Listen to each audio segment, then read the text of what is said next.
Shalom saudara yang terkasih di dalam Tuhan Yesus Kristus. Kita berjumpa lagi pada pagi hari ini. Dan saat ini kita akan bersama kembali merenungkan firman Tuhan. Dan saya berharap firman Tuhan boleh membuka wawasan kita dan menjadi berkat untuk setiap yang mendengarnya. Diambil dari 1 Timotius pasal yang ke-6 ayat yang ke-11 dan 12. 1 Timotius pasal 6 ayat 11 dan 12. Tetapi engkau, hai manusia Allah, jauhilah semuanya itu. Kejarlah keadilan, ibadah, kesetiaan, kasih, kesabaran, dan kelembutan. Bertandinglah dalam pertandingan iman yang benar, dan rebutlah hidup yang kekal. Untuk itulah engkau telah dipanggil dan telah engkau ikrarkan, ikrar yang benar di depan banyak saksi. Saudara yang terkasih di dalam Tuhan, ayat yang kita baca tadi ada satu kata yang menarik di sana. Ada satu frase yang menarik. Di ayat yang ke-11 dikatakan, tetapi engkau hai manusia Allah. Manusia Allah. Rasul Paulus menuliskan surat ini kepada anak rohaninya yang bernama Timotius. Dan dalam salah satu tulisannya, Rasul Paulus menuliskan, tetapi engkau hai manusia Allah. Apa artinya? Artinya bahwa kita setiap orang Kristen, orang percaya, kita adalah manusia Allah.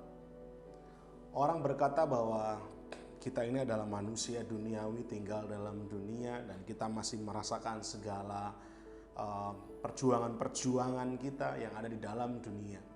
Tapi Rasul Paulus berkata kepada Timotius untuk tidak lupa akan statusnya yang sebenarnya di hadapan Tuhan. Status kita yang sebenarnya di hadapan Allah sebagai manusia Allah. Kita memang tinggal di dalam dunia, kita memang hidup di dalam dunia dengan segala tuntutan, permasalahan, dengan segala hiruk-pikuk kesibukan yang ada. Tapi jangan lupa saudara, bahwa kita adalah manusia Allah. Sehingga kita memiliki kepentingan. Kita hidup di sini dengan segala tugas panggilan yang Tuhan sudah taruhkan dalam hidup kita sebagai manusia Allah. Setiap kita yang percaya kepada Tuhan Yesus Kristus, kita diubahkan menjadi ciptaan yang baru, menjadi manusia baru yang juga disebut manusia Allah. Bahwa kita harus lebih mementingkan persoalan-persoalan, perkara-perkara yang ada di atas, kata Rasul Paulus.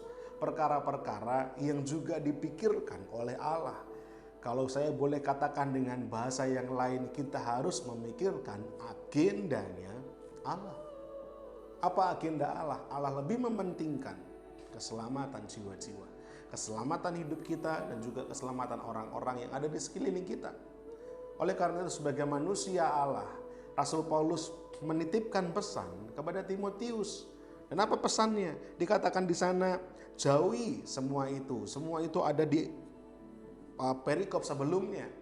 Tapi yang kita bahas di ayat ini, Rasul Paulus berkata, kejarlah keadilan, kejarlah ibadah, kejarlah kesetiaan, kasih, kesabaran, dan kelembutan. Perkara-perkara ini digarisbawahi oleh Rasul Paulus kepada Timotius. Sebagai manusia ilahi, sebagai manusia Allah, jauhilah dosa dan kejarlah perkara-perkara ini. Perkara-perkara ini yang akan membuat manusia Allah kita semakin kuat. Manusia roh kita menjadi semakin kuat, menjadi semakin tangguh.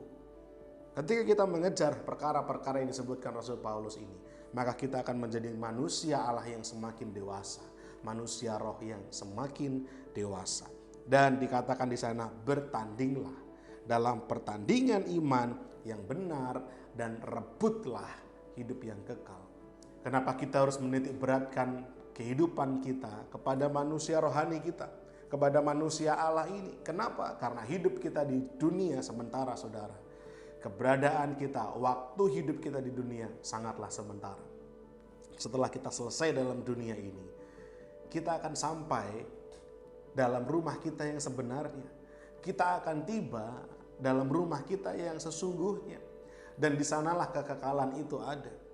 Oleh karena itu, itulah hidup kekal, itulah yang menjadi tujuan kita.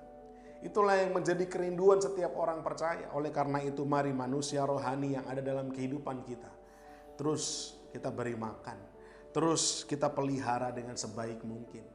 Jangan justru malah kita menggemukkan manusia jasmani atau manusia duniawi kita. Keinginan-keinginan duniawi kita, hasrat-hasrat duniawi kita. Tapi mari kita semakin menumbuhkan kesehatan manusia rohani kita. Manusia Allah yang Tuhan taruh dalam hidup kita semenjak kita percaya kepada Kristus. Manusia rohani inilah ketika kita terus mengejar perkara-perkara yang di atas, perkara-perkara yang menyenangkan dan berkenan di mata Tuhan. Manusia rohani kita, manusia Allah kita akan memudahkan kita, akan memampukan kita untuk merebut hidup yang kekal. Rasul Paulus berkata, bertandinglah dalam pertandingan iman yang benar supaya engkau merebut hidup yang kekal. Dan saya berdoa, saya berharap setiap kita memegang teguh sungguh-sungguh keselamatan yang Tuhan sudah taruhkan ini, sehingga hidup kekal yang Tuhan sudah siapkan boleh kita terima dan rasakan. Kiranya boleh menjadi berkat untuk kita semua. Tuhan Yesus memberkati.